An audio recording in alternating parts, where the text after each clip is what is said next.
Hi, everyone, and welcome to another episode of The Context.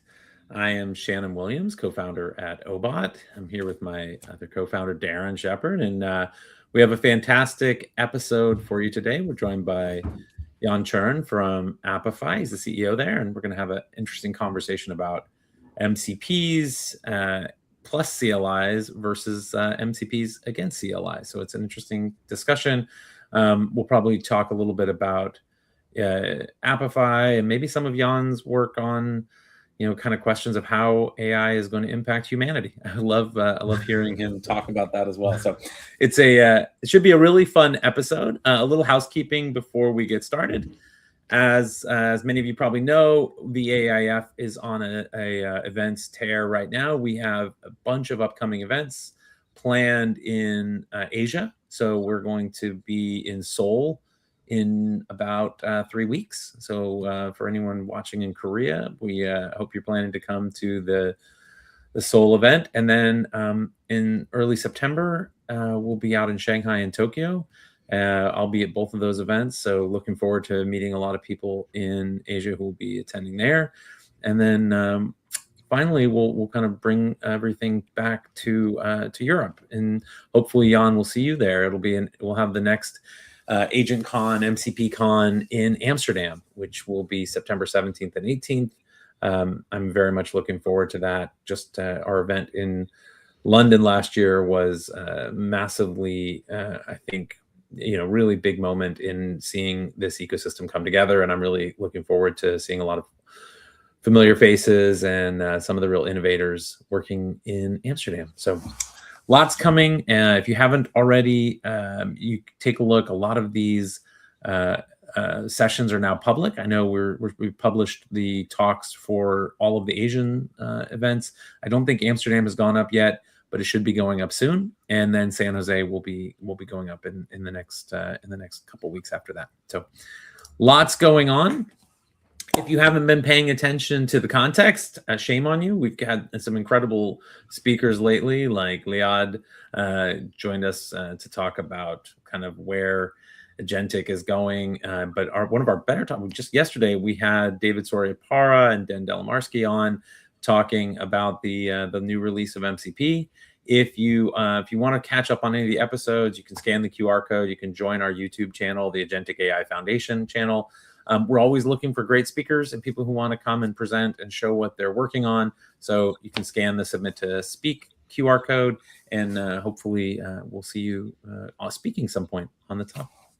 So with that, I'm super excited to have Jan with us today. Jan is the CEO ever at Apify, and Jan's going to be giving a bit of an overview of really kind of where the debate between MCP and CLI is at right now and how it is changing. And I think this is a great time to have that conversation, because I think we maybe are coming out of the trough of disillusionment around MCP and starting to get into a lot of organizations seriously dealing with MCP sprawl, dealing with MCP management, starting to take MCP as sort of a core platform function, and sort of asking questions about how it needs to be managed at the endpoints, how it works with CLIs, what is the total pool of AI capabilities look like, and how do they deal with them. So very eager to have this conversation. Jan, thank you so much for being here today. You're joining us from Prague, right?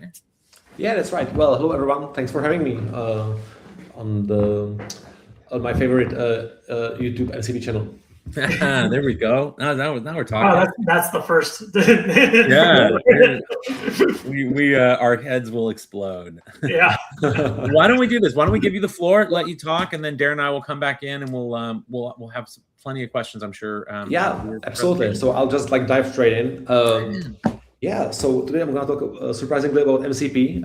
I guess I don't need to spend too much time on introduction here. So MCP is a standard to secure access tools and resources, right? I guess an important word here is a standard and access. We'll get to that very soon. And so as everyone knows here, last year, MCP became the darling of the AI world. There was a lot of companies building MCP servers, and there were so many MCP servers that people started to build even MCP server registries just to get sense of all the servers. And actually, there was like so many MCP server registries that our friends from Master AI even built a registry of MCP server registries just to get a sense of it all. And at the end, the MCP committee made stop to this madness by introducing an official MCP server registry, right? So here we are. So MCP connects agents with tools. So everybody loves MCP, right? Or right? Well, let's see. I think it's been like late last year where after the initial hype, like people were MCP was everywhere. Suddenly, like I think by end of the 2025, people like started started to talk like a bit negative about MCP. So for example, here this is like Theo Brown. Anthropic admits that MCP sucks, or MCP is the wrong abstraction, and Anthropic is trying so hard to fix MCP. Interesting. Here another one. MCP was a mistake. Long-lived CLIs. Interesting. Unpopular opinion. MCP is dead in the water. OpenClaw has shown me that API and CLI will win.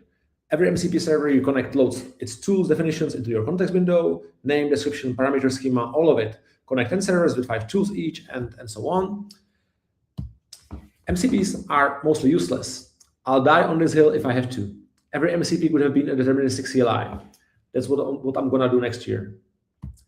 And even Gary Tan from Y Combinator, MCP sucks, honestly. It eats too much context window, and you have to toggle it on and off, and the out sucks. And Peter Levels, thank God MCP is dead. Just as useless of an idea as LLM's TXT was. It's all dumb abstractions that AI doesn't need because AIs are smart as humans, so they can just use what already was there, which is APIs. Oh my God, so what's happening? So let's look at the main problem people are talking about, right? And it's that MCPs are just eating too much context, right? And actually, if you look, at the sort of like early MCP clients, our agents implementing MCP, like the most like naive approach how to do that is just like, okay, here is like 10 different MCP servers you have. Each might have 10 tools. So I just like load all the servers, maybe their instructions and all the tools into the context. And so that the model knows what's available, and if it needs the tools, it can call them, right? I mean, it's kind of straightforward, but the problem is like, if you have like 10 MCP servers, you just spend 10 tools. So you have like 100 tools loaded into your context right away before you even like start, doing any useful work with the model. And you can like easily like eat like, 1/3 of your context just by the tool definitions that are actually not needed for the task at all, right? And it's not just about the tool definitions. Like it's kind of the whole interaction with MCP. The naive way how agents implemented it was like you load all the tools into the context. Then the user starts prompting the model, and eventually the model figures, okay, I might need to call one of those tools to solve this problem. So it issues the tool call, and then the results from the MCP tool are copied back to the context. Again, like eating the context, and actually the results can be quite large. I mean, it can be table or CSV or large JSON and so on. And then the cycle repeats, and like with every tool call, you really eat big chunk of the context, which is expensive. The context rods because not every token in the context has been made equal, right? Like if it's like far in the start, it has less impact on the model than if it's like at the end of the prompt and so on. But also there's also a problem with security. Let's say if one of the tool calls returns some sensitive information, some personal data or maybe a password, it's copied into the model. And there is basically no way to protect that information once it enters the context, from the model. Basically, it has access to it. You just can't do it. So it can be insecure because it can leak information, to other tools and other servers and so on. So really, like this naive approach, is really not great. And I understand why people, started to hate MCP because of that. But this is actually not the problem of the MCP. I mean, this is like a screenshot from I think 6 months ago. And when you really Googled, is there any information about harness on the MCP website? There was 0 results, basically nothing. Basically, the MCP protocol specification doesn't say anything about how you should construct build a harness, basically how you should integrate the protocol with your agent. it's up to the implementation, really. MCP just focuses on the protocol itself, right? Which is like sort of the way how to interact between the client and the server, like the remote interaction. So MCP doesn't say like that you should like put everything into your context. It's actually your decision as a model or as the agent builder or builder of MCP client. So that's one. So how to solve this problem? So there are like a couple of ways how to solve this problem of like large context. So and one is like fairly naive. It's like to split context into sub-agents. So instead of like polluting your main context, well, it might make sense to create a subtask. For example, solve some like specific subproblem. And maybe like spawn like multiple agents to solve these different subproblems.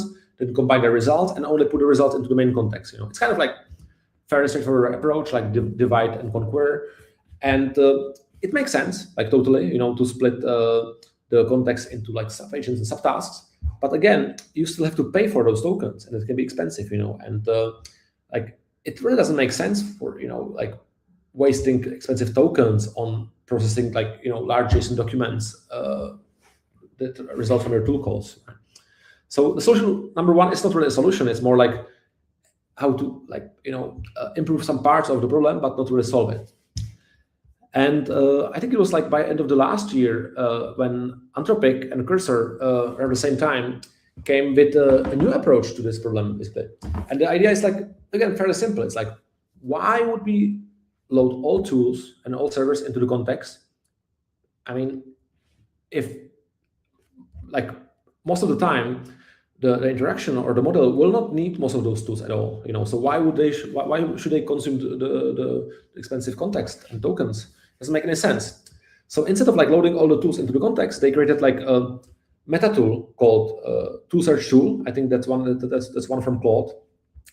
And this tool allows you to search for other tools, basically. So instead of like loading all the tools at once, you just like load them progressively when you need them. So you just like provide some basic information to the model. Hey, I have like these 5 servers with basic description of the servers. And if you need any tools from those servers, just use this tool search tool to find those. And then only load into the context the tool definition once needed and call it and so on. And actually this way, this is a screenshot from Anthropic's blog post.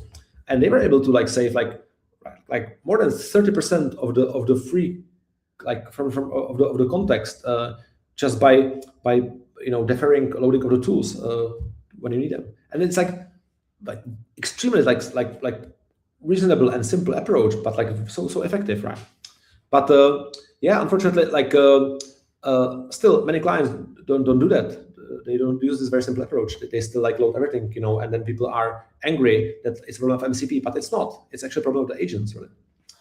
And solution number 3, this was introduced by Cloudflare also late last year, and it's called code mode.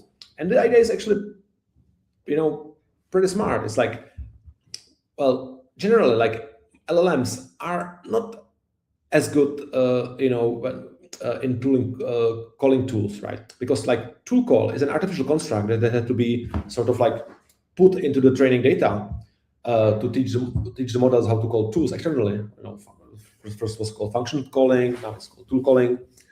But it's not really something the LLMs saw in their original training data, right? It's not like on the web content from the 2022 you would find tool calling. It's not there basically. So it's an artificial construct, and LLMs actually are not as good at calling tools as they are, for example, at writing code, right? And Cloudflare uses this basic idea. It's like, why don't we convert the definition of the server into code? And actually, models are better with working with code and processing code and maybe writing code than they are at calling tools.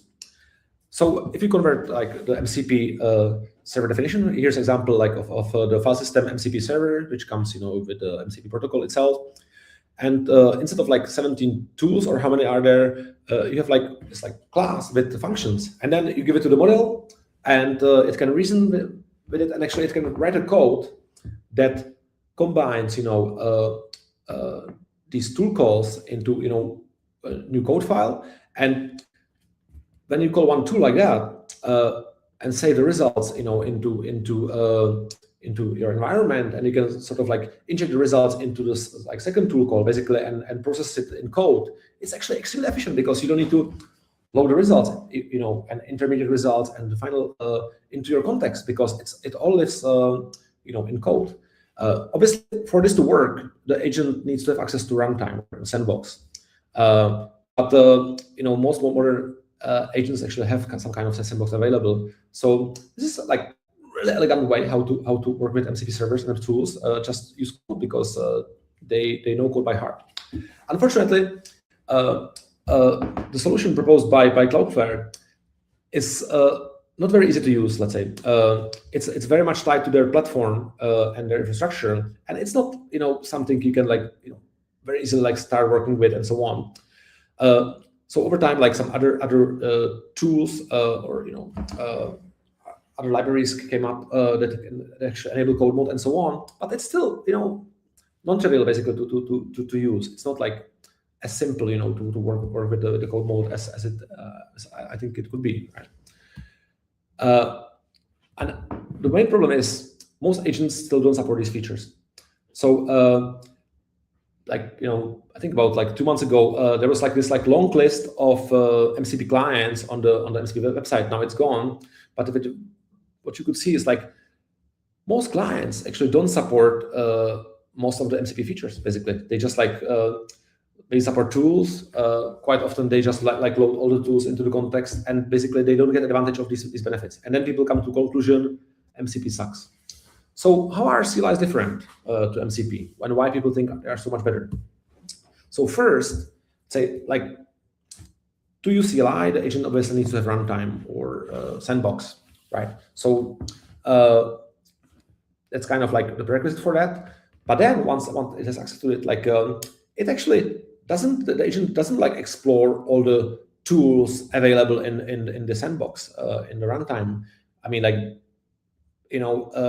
probe all the tools, get their help, load it into context. No, it doesn't work like that, right?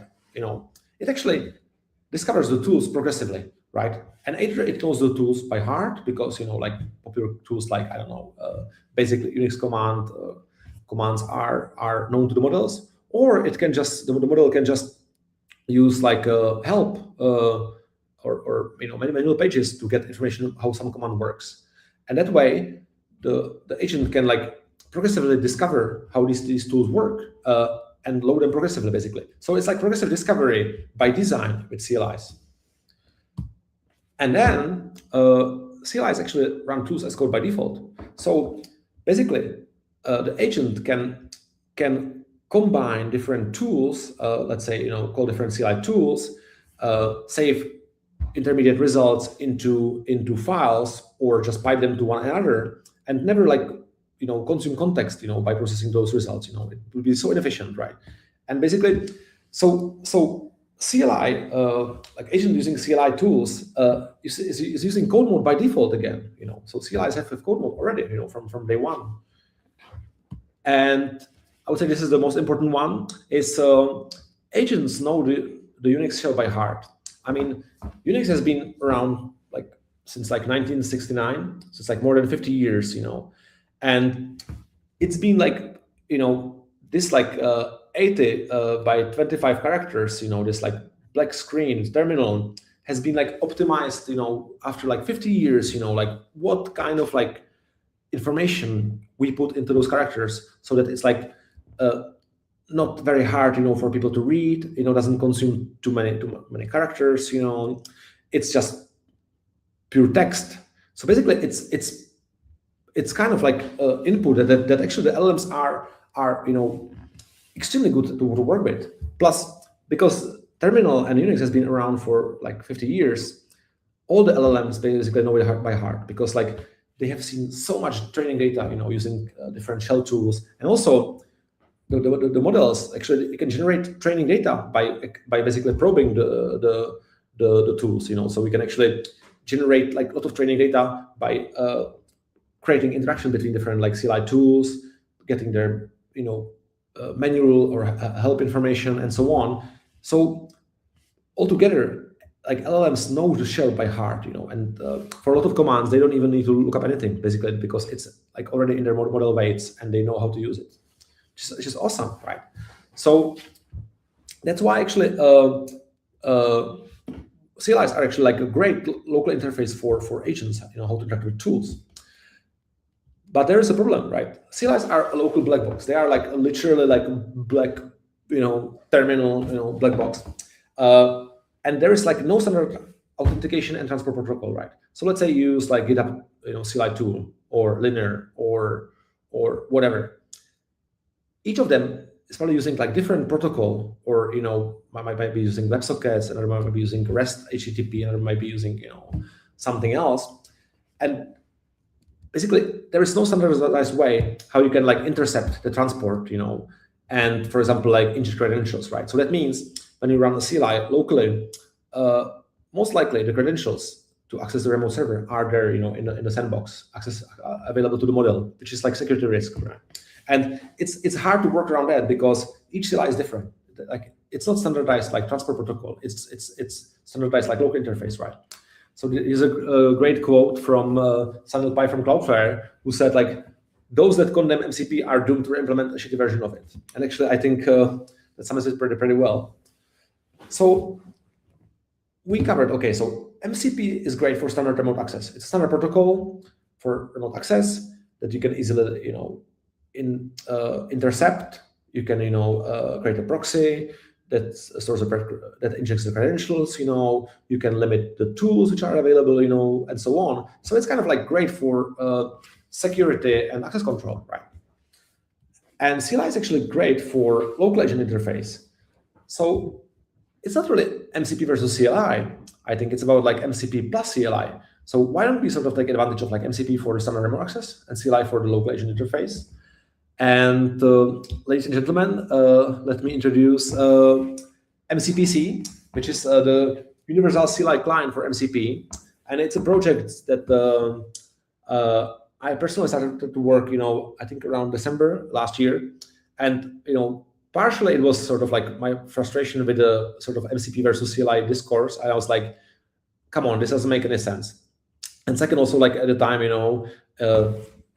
December, also known as Winter of Claude, so in the long evenings, in San Francisco, I felt like it's time to really learn how to use Claude, on some new project. And so I started building MCPC, and yeah, it's been like a project that I kept working on like for the last 6 months, and so on. And then eventually like became like our company project, our colleagues joined as well. And now we have also a community, we're reporting issues and so on. And it's open source, you can install it very easily.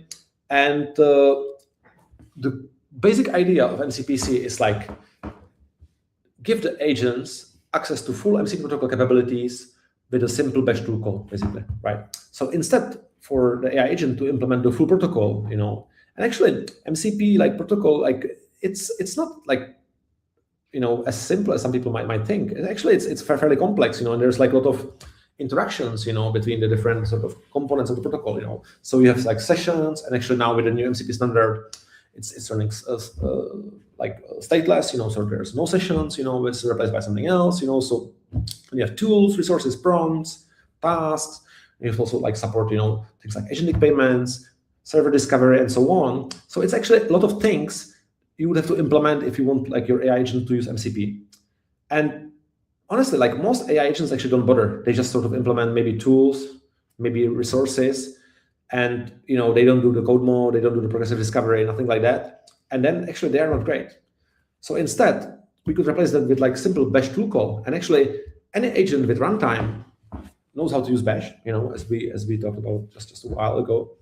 And with MCPC, you can just like get access to the full protocol through simple bash tool call. And this way, your agent can interact with pretty much like any MCP server out there that supports, all the latest features of the protocol, so we can really get advantage of, things like, asynchronous tasks, for example. Most agents don't support that yet.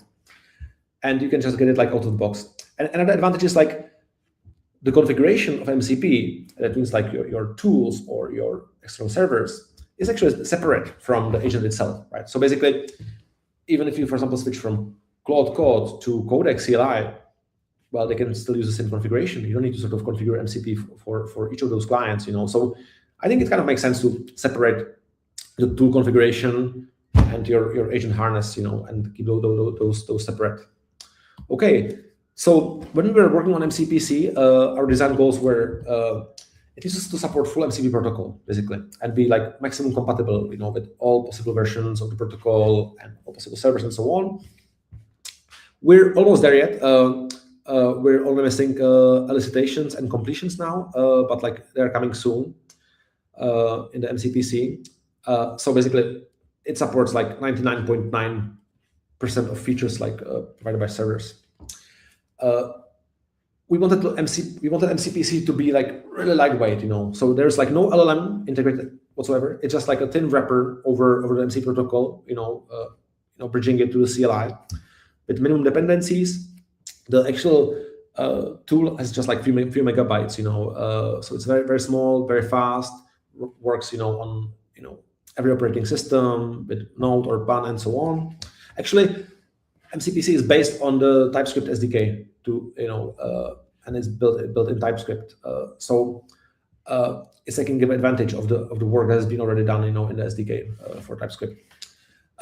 It needs to be really easy to use for agents and humans. So we put like really a lot of effort into like making the interface like well designed for both humans and agents, and nice to use.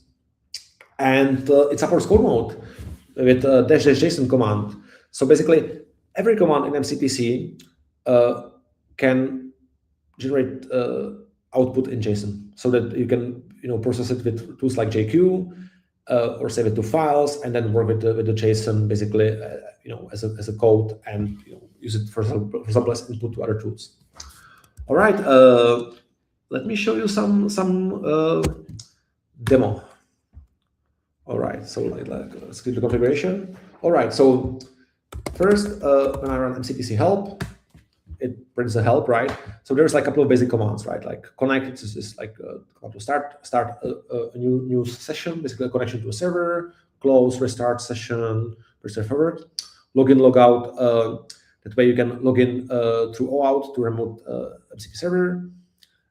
Actually, I mentioned like MCPC works with both like HTTP servers and STD IO local ones and so on.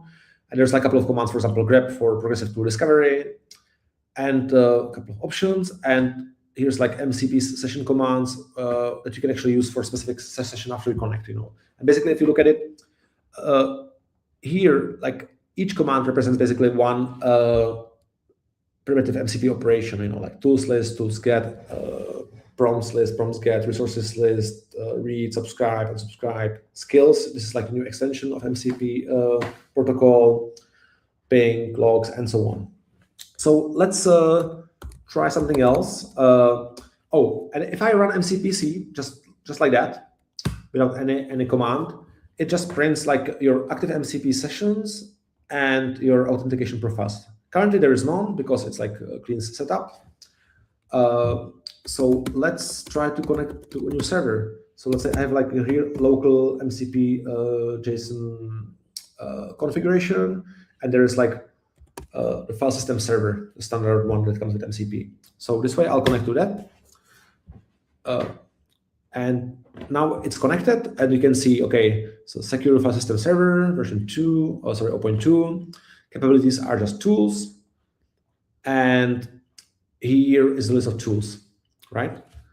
So, okay, so let's explore, let's say, one of the tools. So let's say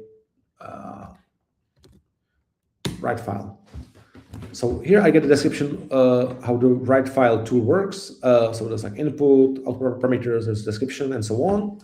And if I add the JSON, I get the exactly same information, but as JSON. And actually, the JSON is compatible with the MCP specification. Basically, this is the exact object defined in specs to make it predictable and easy, for agents to work with, and so on. Let's try something a little more involved, right? So now if I run MCPC, you can see there is like one live session to the local file server, file system. And now let's do MCPC login to mcpapify.com. So mcpapify.com is a remote MCP server, Apify MCP server. So that way I'll log into it. It runs the outflow in the browser. You can see it here. I just pick some account. It's actually supporting like both like dynamic line registration and the CIMD metadata. Allow access. Okay, MCP login succeeded. And now if I run MCPC again, you can see, okay, now there's like authentication profile saved that I can use. So now let's try to connect to mcpapify.com. And you can see it's connecting. All right, and here there is like, so protocol version, still stateful. We haven't upgraded to the new spec yet. Capabilities, tools, resources, prompts, logging, and so on. Server instructions. Actually, this is like this part of the MCP standard has been around from the start, but surprisingly, like very few clients are actually like using the instructions. You know, it's like basically like basic prompt from the server that the agents should load into their context. And surprisingly, like very few clients are actually using this information. So obviously, MCPC exports this information. Then there's this list of tools. And available commands, to make it really easy, for agents to pick up. Just like link to the logs and so on. All right, so now let's try, for example, let's check this tool called Railway Browser. It's one of our actors. Actually, for context, Apify is a marketplace of web data tools for your AIs. And there's like, we call them actors. There's like, 50,000 of those tools for different use cases. And this is one of them. It's called Railway Browser. And it's like basically a web search and web fetch tool. All right, so here is the information about the tool. It's like input, how to construct it, and so on. And here's example how to call it. And actually, this tool supports asynchronous tasks. So let's try that. Oh, not like this. Let's try this one here. So yeah, just like create MCPC, at Apify, tools call, name of the tool, the parameters, I can enter them here on the command line, and then add dash tasks to basically invoke it as asynchronous task. And let's see. And I would say it's running. And actually one of the great things about asynchronous task in MCP is like you have like a progress message. So you can see basically what the task is doing. Actually, if I click escape, I can detach from that. And I can, for example, do MCPC, Apify, tasks list. I can see, okay, here is like, task available. And here, for example, I can get the task results. And yeah, and the task return like information like that, some text and some metadata. All right. So basically, most clients still don't support asynchronous tasks. And with MCPC, you can get it like out of the box, basically. And if the agent can use Bash, it can use asynchronous tasks with MCPC. Let's try something else. We talked about the progressive tool discovery. So MCPC has this command called grep. And it allows you to search for tools and other resources on the servers, using regular expression or just like plain text, right? And again, it supports like JSON output as all the MCPC commands. So let's see, MCPC grep, find.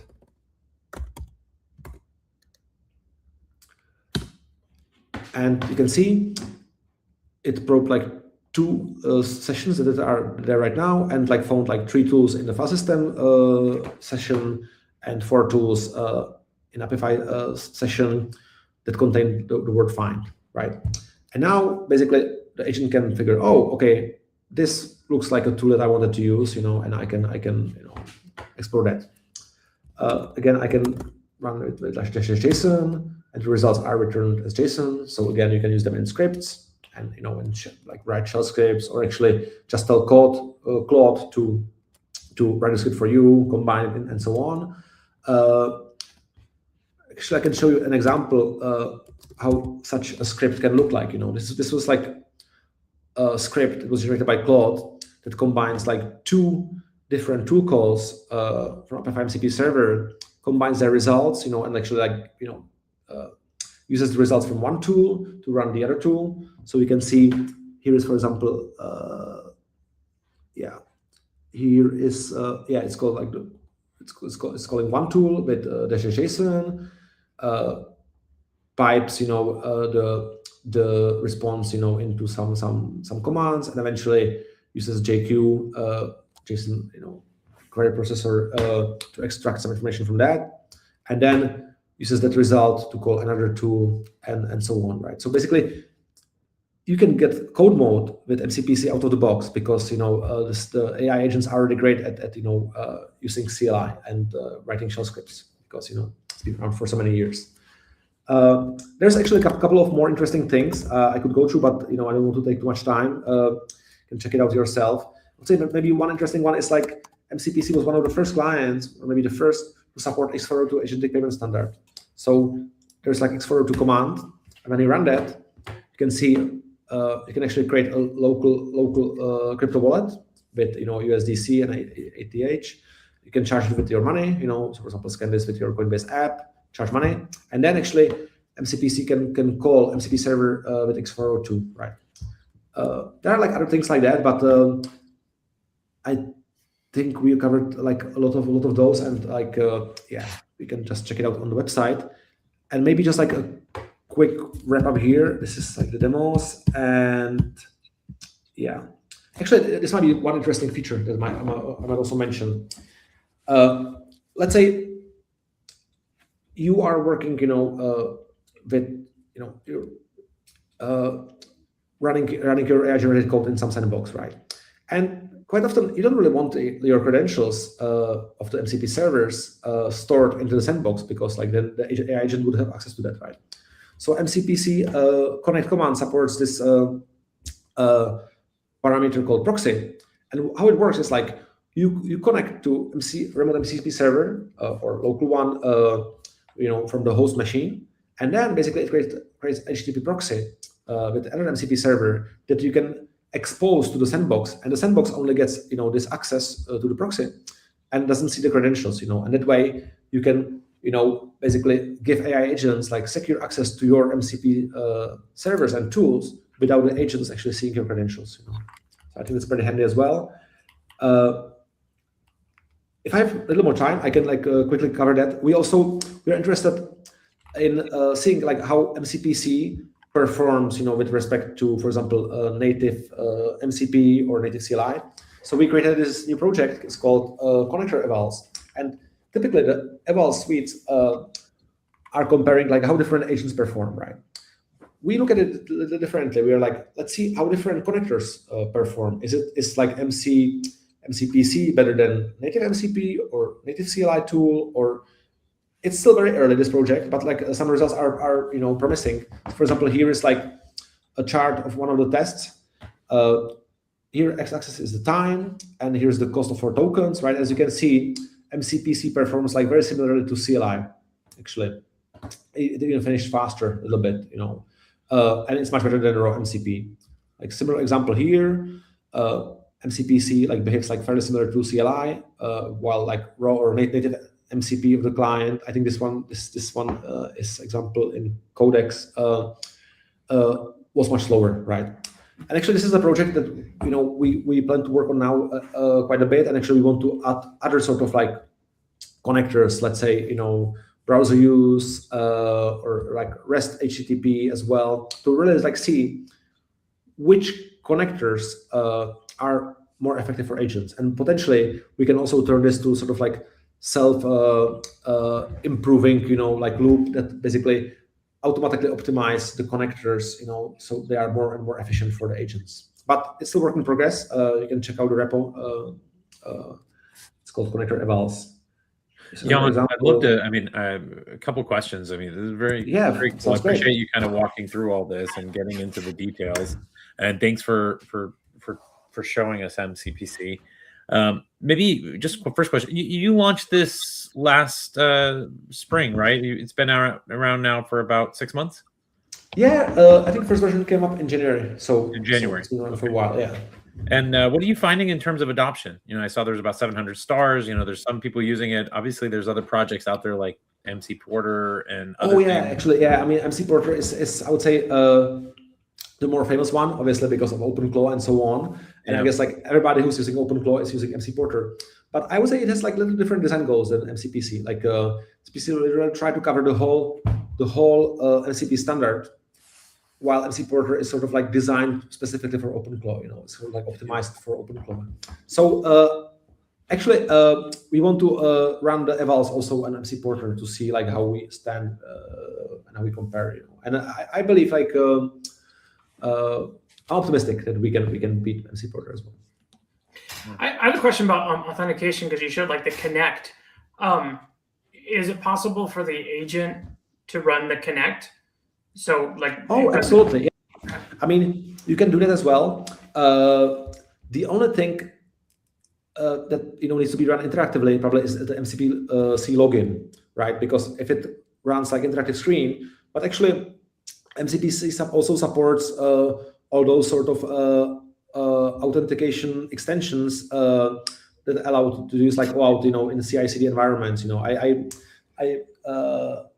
I forgot the name, but basically it's a standard like how you can provide a lot of the OAuth settings, externally, through command line to use those tools in sort of headless environments. And MCPC supports all of that basically. So actually we see also like it's really hard to say because it's open source, there is no tracking and so on. We just see like the number of downloads going up, but we don't really know like how many people are actually using it. But I would say we're getting quite a few like issue reports from people, and ideas for improve and so on, which kind of indicates actually people are using it, and quite often they are sort of like edge cases you would sort of experience only in some enterprises, So it feels like the adoption is growing actually. Yeah, I mean, we've built some agents, and we've used a CLI-based approach for MCP instead of directly integrating, and we've had really good success with it. It's kind of interesting, this this kind of fake argument between like CLI and MCP, because it's like you pointed out like a great thing of like one of the best things about MCP is the fact that it's a spec, it's an interface that we agreed on. And like, it doesn't necessarily need to be like the best. It's just enough people agree that exactly. Because like one of the things that like when I go and like talk to people like in enterprise and whatnot, is like MCP is kind of like a good opportunity for you. It's like you're deciding what is kind of like your AI interface, or it's like you already have all these existing systems, and like, do you necessarily just want to let AI loose on all your existing APIs or all your existing things, because you don't really know like what's being exposed and how and where. So it's like MCP is this kind of this opportunity for you to define this interface of like, okay, this is exactly what I'm going to expose to AI, and I know this is the entry point for AI. But then this thing of like, CLI, blah blah blah blah blah, that all gets into the mechanics of like, well, what's the best way to invoke this? And it's like right now CLI works incredibly well for a lot of things, and as you point out, like progressive discovery. But you are seeing that like, it's kind of, if you look at like hardware versus software, like software moves faster than hardware, but then hardware kind of sucks up a lot of the functionality of software over time. Is like in the kind of like the user space of AI, we're moving at really fast pace, faster than the models can move.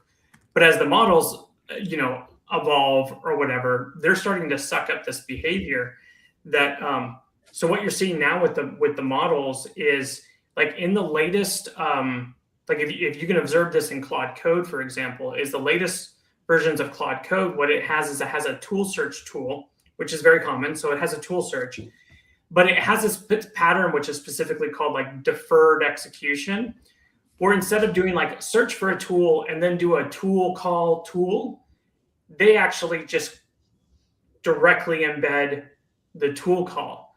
So it's like the models are now starting to do this deferred discovery natively in a very efficient manner. That's actually going to end up being more efficient than CLI. So it's like so like CLI, like as you pointed out, one of the beautiful things about it, why it works out token wise so much better than MCP, is the definitions are deferred and they don't have to be loaded if so you can do it on, but like that's getting built into the model. Mm-hmm. And then also the code mode, for example, is like code mode. If you logically look at it, it's like it's in every way, shape, or form better. So it's like, oh, well, that can actually be kind of built into the model too. So that like there's just instead of doing a tool call format, you just produce like a TypeScript thing and then you evaluate it, towards the model.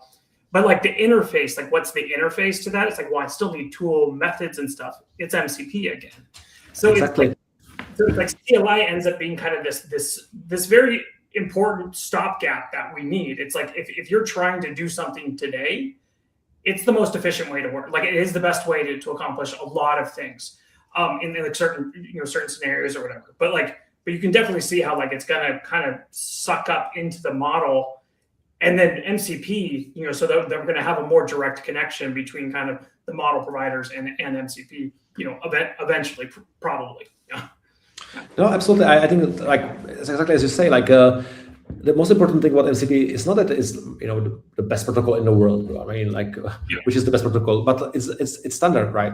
And like increasing the number of servers adopt it, and increasing the number of agents. I mean, if you open Claude and go to connectors, well, it's based on MCP, right? And MCP apps and all that. If you go to ChatGPT at apps, it's again MCP, right? Last time I checked, there were no like CLI connectors there, right? So I always kind of find that debate kind of like, what are you even talking about, right? Like CLI is great local interface for but MCP is remote interface. Yeah, I mean, and CLI comes with a lot of overhead of like, well, I need an execution environment, and it's getting easier and easier to create those execution environments. We're getting much better at creating these like small little sandboxes we can put anywhere. So I think there's going to be a good like long tail on getting CLI in a lot of places, but it is still fundamentally quite CPU intensive if like it becomes a general pattern. But I really like this tool because I mean we've seen really good success with like it's like it kind of solves all of the short-term issues with MCP by going through kind of this CLI interface. And like when you combine it even with like, have you by chance looked at Just Bash from Vercel? Oh yeah, I saw it. Actually, I was already thinking, if we could sort of like make it easy to use MCPC from that without sort of having to transpile it into basically, find some way to plug it there easily. Which I think that there will be one. Yeah, because like it's interesting if you look into that perspective, because like Just Bash is like basically like, oh well, we're just gonna fake having a terminal and a full execution environment. The model calls bash commands, it gets parsed, but it all gets executed. So then you can just register a command like MCP C, because like I fool around with this or whatever, and so it's like it's already in JavaScript. Then you just register that, and then it just calls it, and then so you don't even need a full execution environment. You just need like the V8, right, which is like super efficient and so on. So honestly, like I think it makes a lot of sense, and I always like say actually that like in my opinion, like Bash is actually the most like AI native programming language in the world, basically. I mean, I think like all LLMs like know Bash, really well, like much better than another language because it's been like so like around for so many years. And so it's obvious that that interface is good. But the thing that's interesting about this, because it's like, oh well, LLMs know, it's like as again from kind of like we're looking at from the perspective of like kind of the models are there and we're trying to use the models, and so it's like, well, what do models know really well? They know the shell, they know Bash, they know those things really well. But like once you look at it, you go like, oh well, okay, well this pattern worked this pattern worked really well. But like maybe it's not as token efficient. Like we could come up with a more token efficient way to do it. If as an industry we go like, you know what, we're just going to invent a brand new language. Like we'll just invent a brand new language. We can very quickly basically like invent a new language and then train all the models with that new language, which would then be, so it's interesting because the things where it's like, well, the models know it because there's all this information defining that. But with AI now and synthetic data, we can basically, it's kind of like we could fake 100 years of this thing and reach it. But it all comes down to agreeing. It's like Anthropic can't come up with in a language. Yeah, but then OpenAI will come up with different language, and they will train on their language, Exactly. and they will be like, no, ours is better, and So I guess again, like it's about a standardization, and Bash might not be the best language in the world, but it's been around for so many years that all the agents know it, or all the LLMs. So yeah. I'm actually, honestly, I'm a bit skeptical about like these artificial languages. I don't think it's not like the LLMs will sort of like rebuild everything from scratch, like the whole stack. I think they're sort of built on top of it rather than sort of like restarted, and yeah. But so the thing is, it's kind of like when you look at the kind of like that software versus hardware of like, you take a pattern in software and you're like, this pattern works really well, but if it was done in hardware, it would be faster. So you kind of find the minimally viable thing that hardware needs to do, and then you still defer to kind of the user space. And so because like you see that of like that this model is already, it's like, for example, deep research, like thinking models and stuff like that, like that was basically all done kind of in user space first, where we're like, what, if I just say, hey, first come up with a plan, now you have a plan, now execute the plan, it would do a much better job. So then they just train the models to behave on that. So it's like, so if you take and you say like, oh, well, we have Bash, but you know what, like instead of me actually outputting Bash, let me just output something that's like functionally equivalent of it, but more, more token efficient or whatever. Because it's like at some point this is all going to kind of get like sucked up or whatever. But like, well, we'll see. For example, I'm a bit skeptical about that. For example, there's this like replacement for JSON called Tune. I don't see adoption like going, that up, right? People are just not interested, right? And if adoption is not going up, the models are also don't care, right? So this is like a thing that like kind of bugs me in engineers. Like for example, something like that, where it's like there's like, just because you can do it better does not mean there's like enough motivation to do it. So it's like, well, this is more token efficient. Well, like, who cares, right? Like, to a certain degree, like the AI companies are selling tokens, so use more tokens. But like, there has to be like a driving factor for like why exactly you would do that. But I think it's just interesting where you say, well, there's kind of like no logical difference of like doing it here or there, but it's definitely more expensive to do it here. It's like the same thing with hardware. It's more, so it's like you have to be a lot more cautious of what you do, because it's like, let me invent this new language or whatever. It's like, okay, well, that's going to cost me roughly like $3 billion to do. Is that worth it? So it's like, it seems possible, but I'm not like, I don't believe in this thing where it's like, oh, LLMs are just going to output like ASM, like raw machine code. It's not going to happen.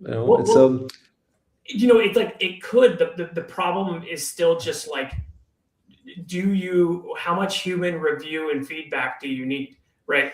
So the thing is like, what's interesting about code mode is like you're not generating code such that like this is code assets that the user will review or deploy or whatever. Code mode is literally just like the LLM could do the exact same thing, but it's too inefficient to do a turn between. So the LLM generates some code that it then executes. So it's like, oh yeah. So like there's no kind of human review in there. So it's like, well, so something like code mode or whatever is like, you like, why do I need to output, what looks like JavaScript? Why don't I just output real tokens that are, 1 byte instead of 5 bytes or whatever, so code mode is this internal detail of the LLM that just doesn't really matter that much, and so that makes sense. Like suck it into the thing.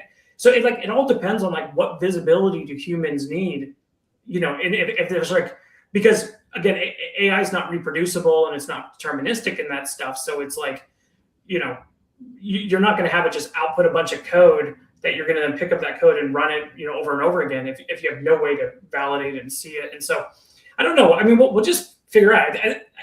The thing that's so fascinating about this space is like, how quickly it's moving, and it's like how useless everyone's opinion is, like including mine. It's like everyone, like all those tweets that you showed or whatever. It's like, maybe it's true, maybe it's not. In 3 months from now, like everything changes. It's like, Yeah. Guys, I want to be conscious. We're like an hour, and we never. Okay, yeah. We've been having a great conversation. Jan, thank you so much for joining us today. Congratulations on all the success with Apify. And definitely very excited to see MCPC and the work you guys are doing. It sounds like a fantastic way to connect Apify to a lot of AI agents as well. So was curious to talk to you a little bit more about the, sort of payment side, because it sounds like an area you guys were sort of tinkering around in there as well. But I think we'll have to save that for maybe another conversation about agentic. Yeah, I'd love to get some X402 people on here, because on Twitter, I always bash on the X402 people. Yeah, I know. Well, I mean, if you're ever going to be paying like that, I mean, the Apify ecosystem seems like an interesting place for that kind of to be going around. Yeah, so I think honestly the time for agentic payments will come when the AI labs start charging real costs for the tokens and subsidizing them, because then your agent will make computation. Oh, shall I generate this whole thing? It will cost this, or I can buy it already built somewhere for this amount of money, right? And suddenly the economics will start working very differently, I think, at the time. Yeah, so I have some weird issues with the X4, like, because I just look from like a business perspective of typically like people don't like microtransactions, and they don't like pay for what it really is. Of course, like users like that, pay for what it really is. So it's like, no, I'm going to sell you a subscription or a plan or a bucket or whatever. But if you treated the tokens that the X402 is like paying for is actually kind of like fake tokens. So it's like, oh, well, I could buy, these tokens for $20. I get these millions of, tokens. And then it just gives AI a reasonable way to determine on what's the cost of that call. That would be really fascinating, because I've never really, like just what you said right there, I never really thought about that, where it's like, if AI knows like, well, these calls cost this much and this costs that much, it can optimize the cost itself. Yeah. So it's like, that's really fascinating. Yeah, I think it's coming, right? Once, instead of like $200 monthly subscription, you have to pay 14,000 or how much is included. Yeah. You'll be like, hey, maybe we don't need to generate all that. Maybe I can buy API, right? And yeah, but I do. Yeah. Anyways, well, let's. All right. Well, maybe we'll do for the next conversation. Jan, thank you so much again for joining us, staying up late there in Europe, and everyone else. Thanks for being here, Darren. As always, thanks for coming in with lots of great questions and discussion. I am off on vacation next week, but I think we will be back the week after. So we'll see you all soon. Thanks for having me, and see you in Amsterdam. All right. See you in